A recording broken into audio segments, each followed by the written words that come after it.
This week, surround sound. Can a £300 system sound as good as one costing 100 times as much? And John tries to find the perfect camera for taking stills and video at the same time.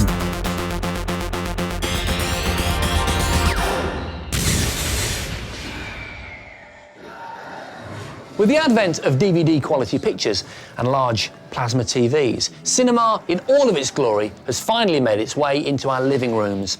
But of course, to make the experience complete, you've got to have good quality surround sound. Tonight, we'll tell you everything you need to know about surround sound. We'll show you how to get the best of it at home, and then, in a grand surround sound challenge, can I tell the difference between Tag McLaren's ultimate £30,000 setup and a £300 entry-level system? The whole surround sound experience starts here, in the movie mixing studio.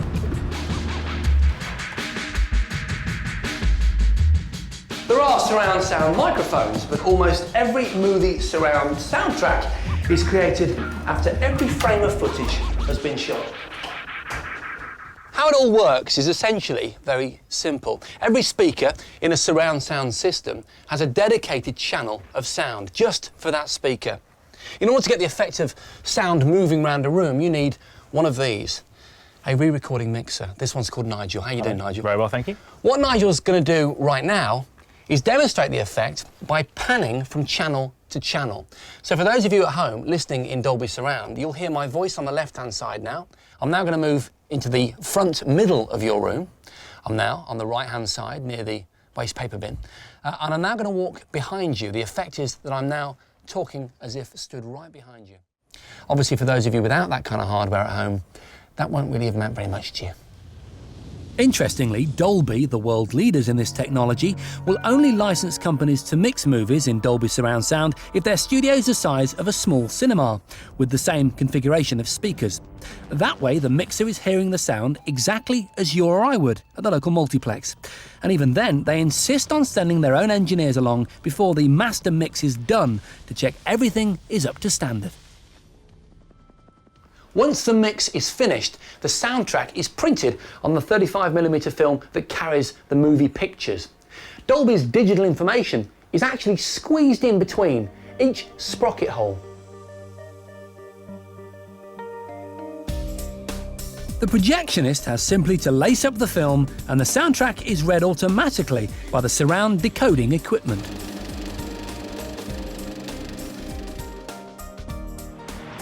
You've probably never noticed, but there are actually small holes in a cinema screen. That's because the front three speakers of the surround system are actually behind it, so the sound follows the action on screen exactly. When a movie is re-released on DVD, it gets remixed in a smaller studio like this one. In fact, we mix the Gadget Show here every week in surround. Right now, 1 in 10 of you is listening to the show on a surround sound system. Indeed, every one of those systems with a Dolby logo on it will have had its prototype tested and approved by a Dolby engineer in their San Francisco HQ. The actual quality of your surround sound experience, however, depends on what equipment you're using. Or does it? We've got an offering for the serious home cinema buff. At £30,000 from Tag McLaren comes this setup. It consists of not one, but 2 amplifiers, both of which have these fabulous blue lights. You've got a dedicated sound decoder. There's a DVD component, a massive, rather good-looking subwoofer, and 5 of these fabulous speakers. A lot more affordable, at about the £330 mark, is this setup. Now, looks can be deceiving. This is also a genuine Dolby 5.1 surround sound system. You get 2 of these, 2 of those, 1 of those. This here is your subwoofer, and of course, you get your sound decoder and DVD. Now, it's all right having all this kit, but it's no good if your surround sound system isn't wired up properly. So keep watching, because later we'll give you the definitive guide to surround sound setup.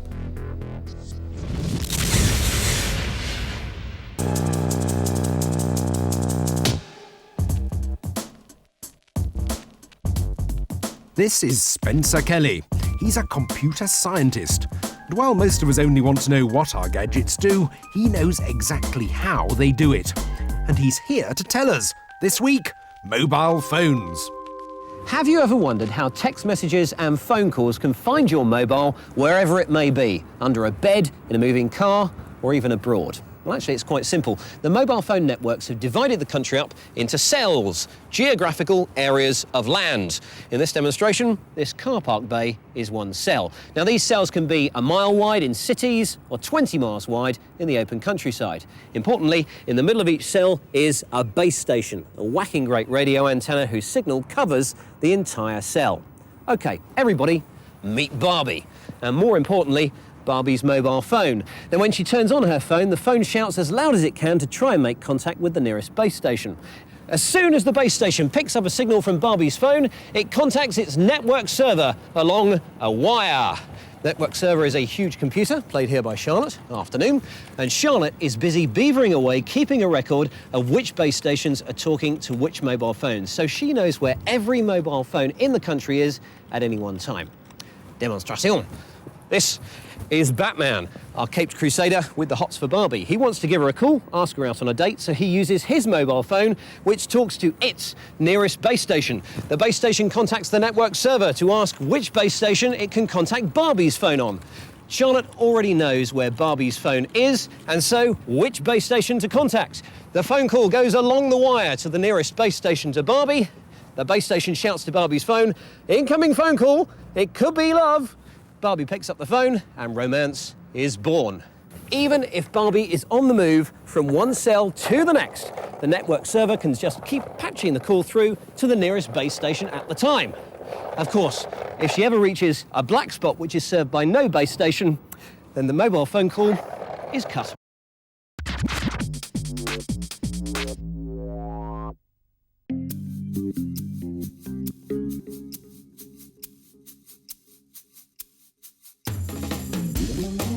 As you install more and more programs and save more and more files on your computer, it clogs up and slows down.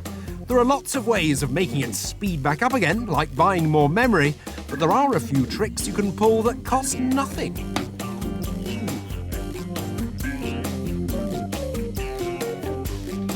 First up, try not to have loads of programs running at once. I know computers are meant to be multitasking, but they're much quicker when they've fewer things to think about.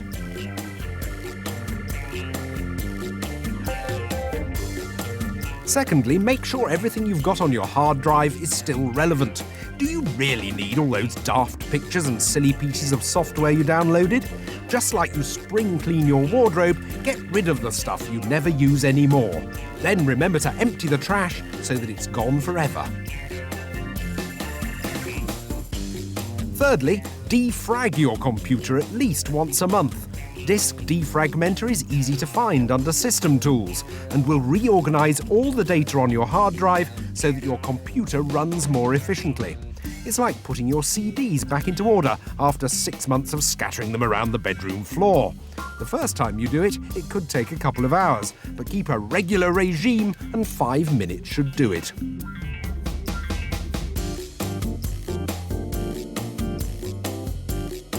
Finally, if you're running Windows, visit the Windows Update website. It automatically scans your computer and suggests the latest updates for your operating system, software and hardware. Click on Install and it will look after everything for you. Do all this and you'll be safe in the knowledge your computer is running at peak performance.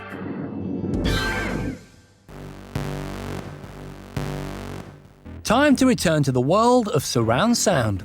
We've seen how they make it for the movies, but what about at the other end, in your house? The most common configuration is Dolby 5.1. That means it carries 5 channels of full-range sound feeding 5 full-range speakers, and 1 channel of low-frequency sound feeding a subwoofer. There is 6.1 and indeed 7.1, but as most cinemas and TV broadcasts that broadcast in surround sound use 5.1, we reckon that's the platform to go for. So here are our tips on how to get the best out of your surround sound system. In cinemas, the front 3 speakers are behind the screen. So if you want to replicate that authentic cinematic experience in your front room, you've got to get as close to that as possible. Now, you can't really put your speakers behind the telly, but what you can do is make sure they're located as close to the screen as possible, therefore linking your sound to the action on screen. The centre speaker relates to mid-screen action, so it's best to place it right above your TV screen. Now, if you're fortunate enough to have a shelf, you've got nothing to worry about, but most of us haven't. So we recommend you mount your centre speaker on the top of the telly. And here's a little tip.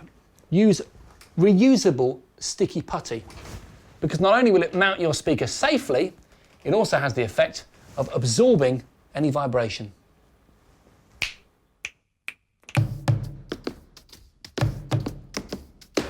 As for the subwoofer, that puts out non-directional, low-frequency sound, so you can put that anywhere you like. It's crucial that you get the position of your rear speakers spot on. After all, they're going to be doing most of the work in bringing you the surround sound effect. We recommend that you position them equidistant either side. At ear level, 90 to 110 degrees. What you must never do is put your rear speakers in the corner. Corners exaggerate low frequencies, giving a boomy, muddy sound. Whereas when you put your speakers out here, everything becomes a lot clearer. Cable quality really does affect sound quality. You could shell out thousands on a top-notch system, but if you don't get your cabling right, you'd be wasting your money. Connect your speakers with the best quality cabling you can afford, and you'll never look back. Fill your room full of soft furnishings. I'm talking about rugs, cuddly toys, cushions, curtains, anything that dampens the sound will improve your cinematic audible experience. So now you know how to set up your system, all you've got to decide is how much you have to spend on it in the first place. Join me later for our grand surround sound challenge. Will I be able to tell the difference between the sound produced by Tag McLaren's ultimate £30,000 system and what I hear from an entry-level 300 quid setup?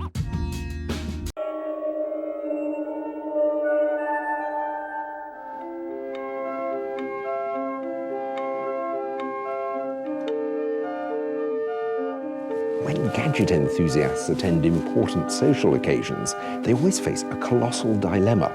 Should I take the stills camera, or should I take the camcorder? It's a big problem, but maybe it'll soon be a thing of the past. There are now stills cameras that can shoot video, video cameras that can shoot stills, and new hybrid cameras that claim to do both stills and video with equal aplomb. But how good are they? First, we're going to try our favourite stills camera, the £280 Fuji FinePix F810. We already know it can produce great photos, but it also claims to shoot high-quality video. Can it really? Let's try. To test the cameras, we made some people get married. Researcher Jess and admin man Steve here made a delightful impromptu couple. And the FinePix video was frankly better than I expected. The colours were strong and the Fuji managed to capture some decent sound. But the picture's much jerkier than a proper video camera, and you can't zoom while you're shooting. Also, a 256 megabyte memory card was only enough for 5 minutes of video, meaning lots of card changes. So, overall, the video's a useful extra feature on the camera, but I don't think I'd want to shoot an entire wedding on it.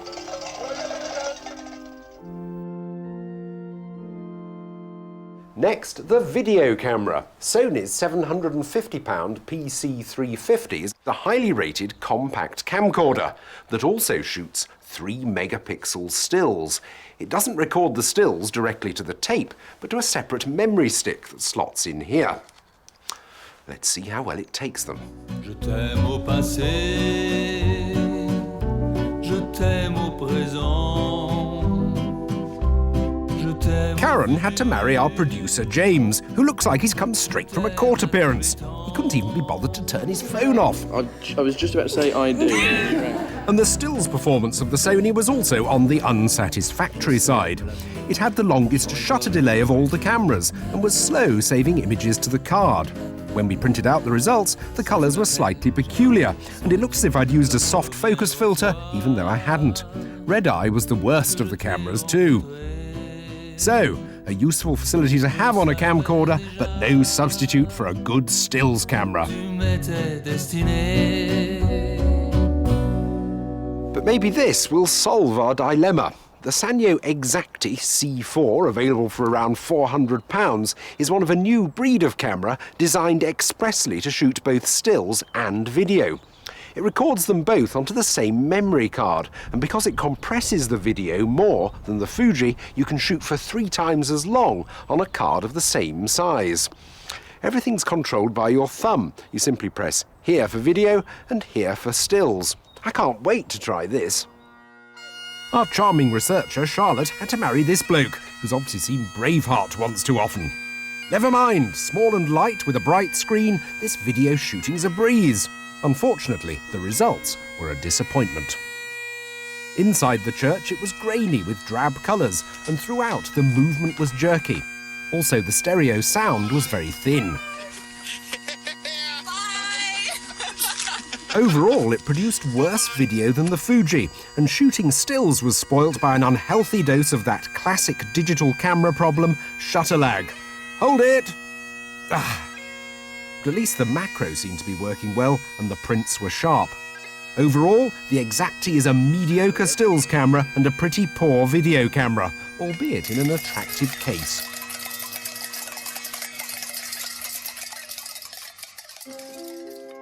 So, for the moment, we're still some way off getting great stills and great video in one compact camera. You either have to make that tricky decision on which one to use, or carry them both.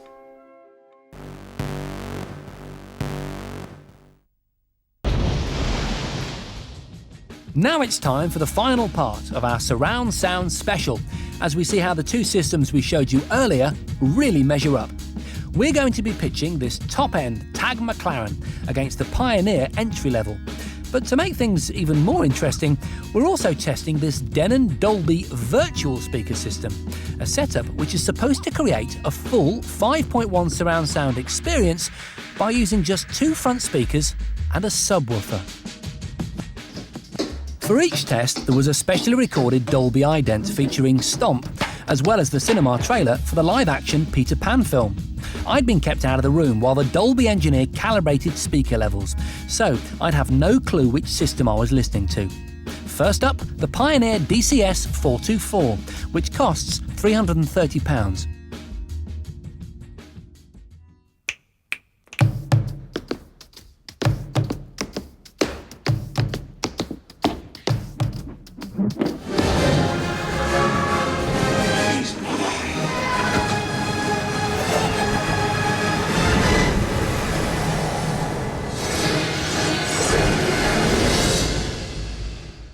If that system costs £30,000, then I've got to be honest, I'm disappointed.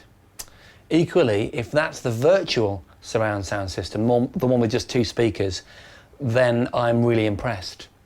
So based on that logic, I think that was the £300 entry-level system. Next up was the £449 Denon DM51 Dolby virtual speaker system. How would that rate? But you can never come back. Never. Never is an awfully long time. Wow. You see, that's interesting because at the very beginning of that demonstration, I thought I had it completely sussed. I was convinced that that was the £30,000 system because there were sounds in the Stomp footage that I hadn't heard earlier on. There was a fuller sound there. But then with the Peter Pan trailer, it's more difficult because there was so much going on. I couldn't distinguish between various sounds and where they were coming from. I think I'm going to plump for the £30,000 system. But I have to say that it didn't knock my head off. This was hard, and it didn't get any easier with the final test, which was the £30,000 Tag McLaren system. Now remember, at this stage, I still don't know which system I'm listening to.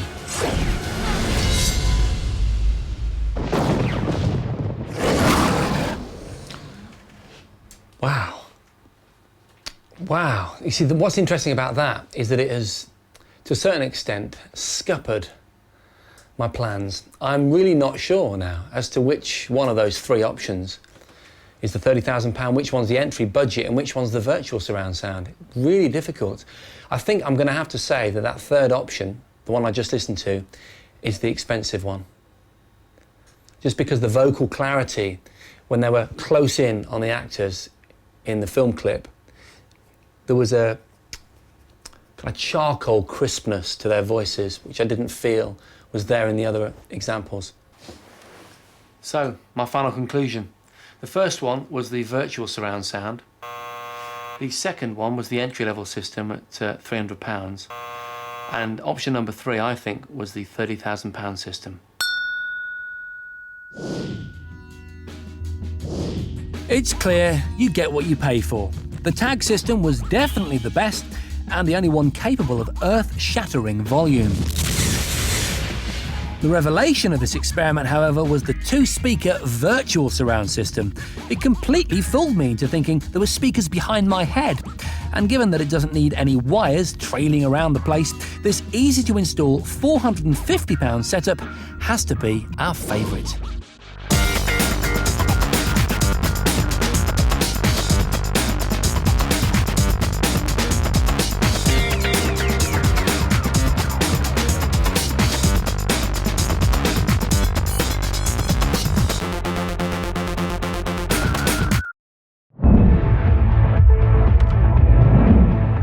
Full attention, and there she goes.